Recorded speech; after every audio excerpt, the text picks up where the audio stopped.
या प्रकरणात आपण पाहणार आहोत IPO बद्दल संपूर्ण माहिती.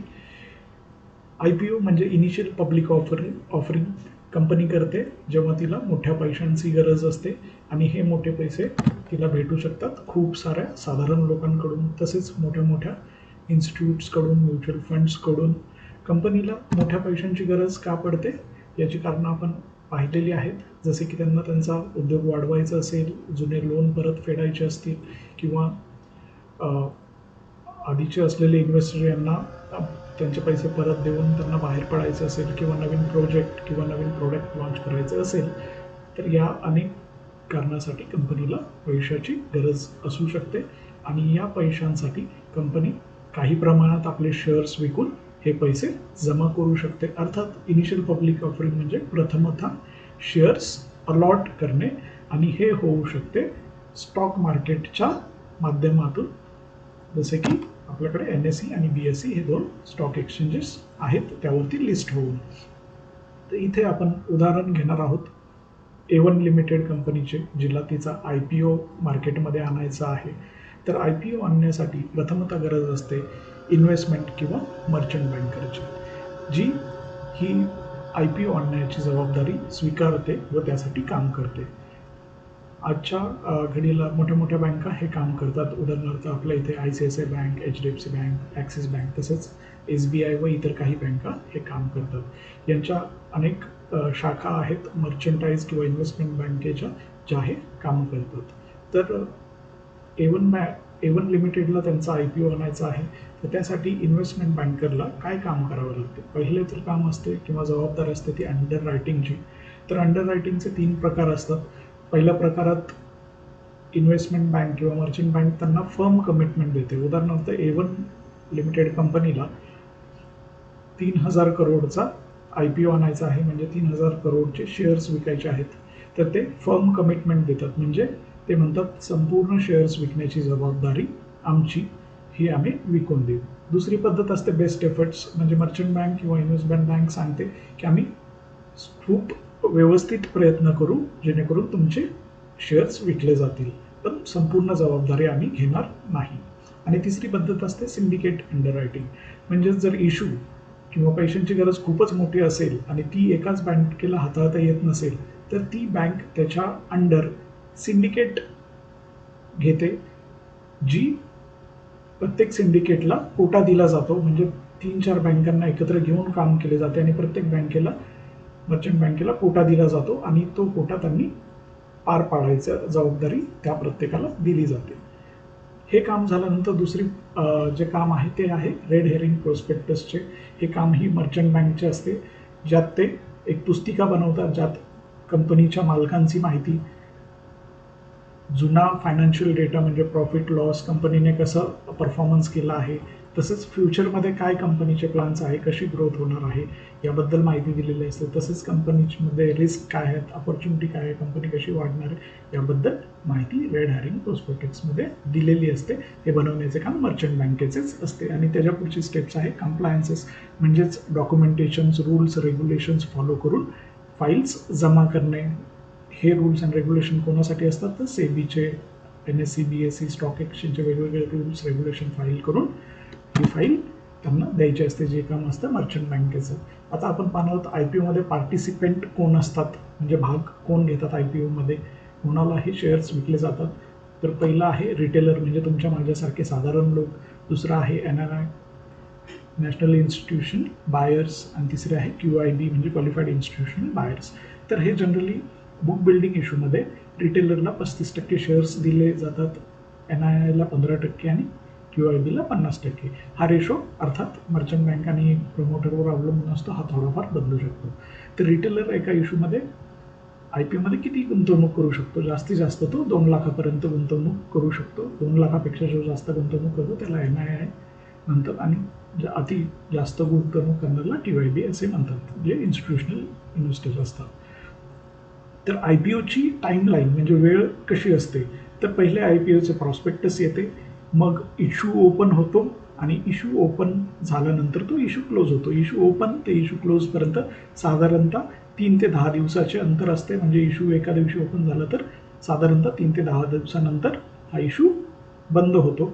जनरली 3 दिवस किंवा 5 दिवस इश्यू ओपन असतो, पण जर यामध्ये हवे तेवढे ॲप्लिकेशन्स आले नाही तर इश्यू बुक बिल्डिंग इश्यू असेल तर तो इश्यू वाढवता येतो आणि नंतर इश्यू क्लोज झाला की मग 3 दिवसात त्याचे स्टॉक मार्केटला लिस्टिंग होते. लिस्टिंग होतेच म्हणजेच ज्यांना शेअर्स मिळाले आहेत ते इतरांना विकू शकतात, ज्यांना मिळाले नाही ते इथून स्टॉक मार्केटमधून घेऊ शकतात. त्याला लिस्टिंग असे म्हणतात. IPO इश्यूची प्राईज कुठल्या पद्धतीने काढली जाते तर IPO इश्यूची प्राईज ही 2 पद्धतीने काढली जाते. एक म्हणजे फिक्स्ड प्राईज इश्यू, ज्यामध्ये फिक्स प्राईज ठरवलेली असते की मला 350 रुपयालाच एक शेअर्स विकायचा आहे, तर त्या पद्धतीने ते विकला जातो, त्याला फिक्स प्राईज इश्यू म्हणतात. पण भारतात ही पद्धत प्रचलित जास्त नाही आहे. भारतात पद्धत प्रचलित आहे ती बुक बिल्डिंग इश्यूची, ज्यामध्ये फ्लोअर प्राईज ठरवली जाते आणि कॅप प्राईज ठरवली जाते. म्हणजे ही मिनिमम प्राईज आणि ही मॅक्सिमम प्राईज ठरवली जाते, आणि ह्या दोन्ही प्राईजमध्ये जास्तीत जास्त अंतर असू शकते 20%. या पद्धतीमध्ये काय होतं की ॲप्लिकेशन्स येण्याची संख्या वाढते, जेणेकरून फिक्स प्राईजमध्ये काय होतं की जर लोकांना वाटले की नाही ही किंमत आम्हाला पटत नाही तर हा इश्यू फेल होण्याचे चान्सेस जास्त असतात. म्हणून सेबी ही बुक बिल्डिंग इश्यूलाच प्राधान्य देते आणि जनरली भारतात बुक बिल्डिंग इश्यू हेच येतात. तर फ्लोअर प्राईस आणि कॅपिटल प्राईस आपण पाहिलं.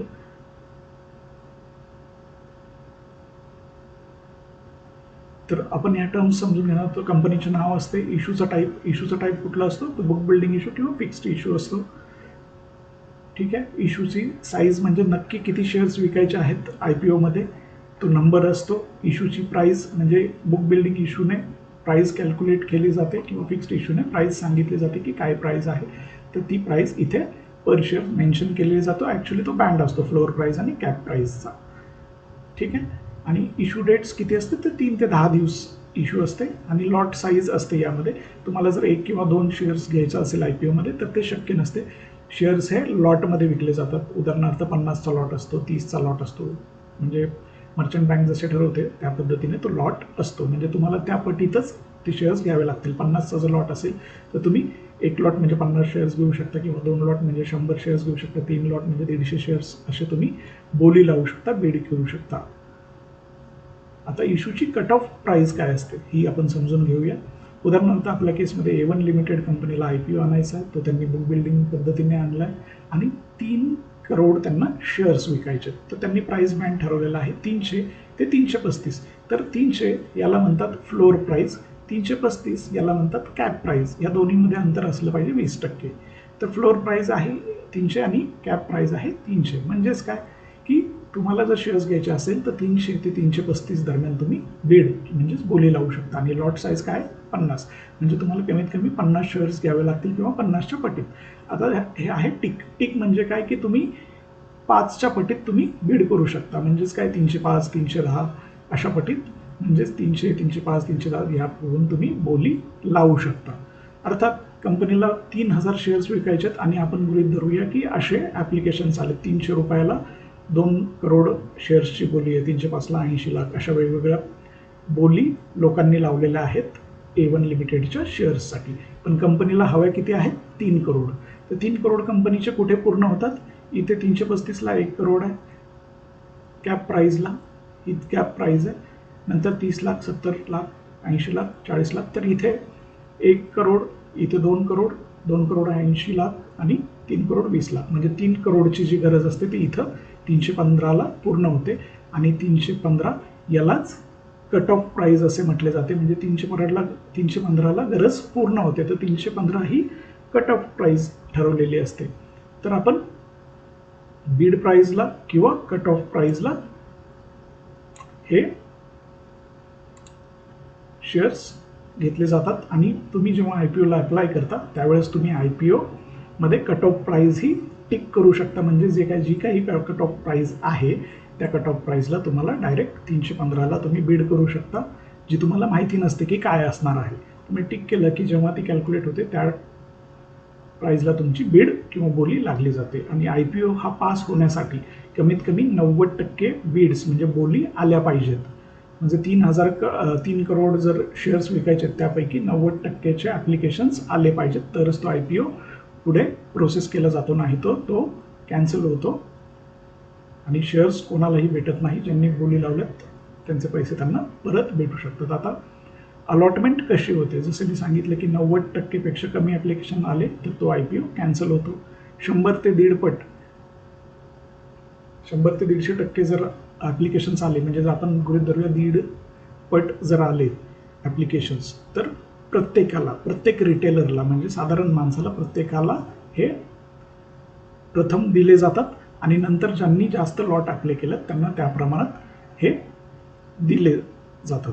तिसऱ्या केसमध्ये सबस्क्रिप्शन जर ओव्हर सबस्क्राईब झालं, कारण काही फेमस IPO असतात, काही फेमस कंपन्यांचे जेव्हा IPO होतात त्यावेळेस जे IPOमध्ये ॲप्लिकेशन करण्याचे जे प्रमाण असते ते खूप असते, म्हणजे 100 पट 200 पट अशा पद्धतीने ॲप्लिकेशन्स येतात. अशा सिच्युएशन्समध्ये काय केलं जाते तर लकी ड्रॉ केला जातो आणि हा लकी ड्रॉ सॉफ्टवेअरद्वारे केला जातो. म्हणजे ज्या लकी ड्रॉमध्ये ज्या ॲप्लिकंट्सची नावे येतात त्यांनाच ते शेअर्स भेटतात, बाकीच्यांना भेटत नाहीत. तर उदाहरणार्थ आपण IPOबद्दल शिकलो, तर IPO वाचायचा कसा हेही शिकलो. तर IPOची डेट उदाहरणार्थ आपण डीमार्टच्या IPOचं घेऊ की डीमार्टचा जो IPO आहे त्याची डेट काय होती, March 8 ते March 10, 2017 ही IPOची डेट होती. इश्यूचा टाईप काय होता तर बुक बिल्ट इश्यू होता. इश्यूची साईज म्हणजे नंबर ऑफ शेअर्स किती विकायचे होता तर तो हा आकडा आहे. ठीक आहे. फेस व्हॅल्यू जे आपण शिकलो होतं की 10 रुपये होती. IPOची प्राईस काय होती तर हा प्राईस बॉन्ड ही काय होती फ्लोअर प्राईस आणि ही कॅप प्राईस.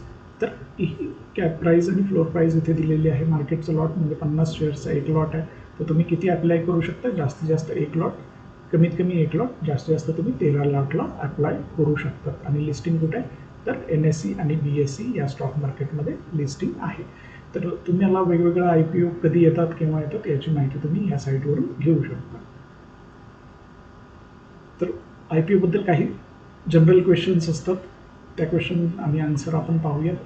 तर मी IPOमध्ये गुंतवणूक केली पाहिजे का? नक्कीच. तुम्हाला जर येणाऱ्या IPOबद्दल माहिती असेल, त्या कंपनीबद्दल माहिती असेल तर तुम्ही नक्कीच IPOमध्ये पैसे गुंतवू शकता. कारण काय IPOमध्ये 15 ते 20 दिवसात किंवा फार कमी कालावधीत तुमचे पैसे वाढण्याचीही शक्यता असते. तुम्ही IPOमध्ये अप्लाय केलं, तुम्हाला शेअर्स भेटले आणि IPO स्टॉक मार्केटमध्ये लिस्ट झाल्यावर ते जे पैसे वाढले तर तुम्ही लगेच शेअर्स विकून पैसे घेऊ शकता, तुमचे पैसे वाढवू शकता.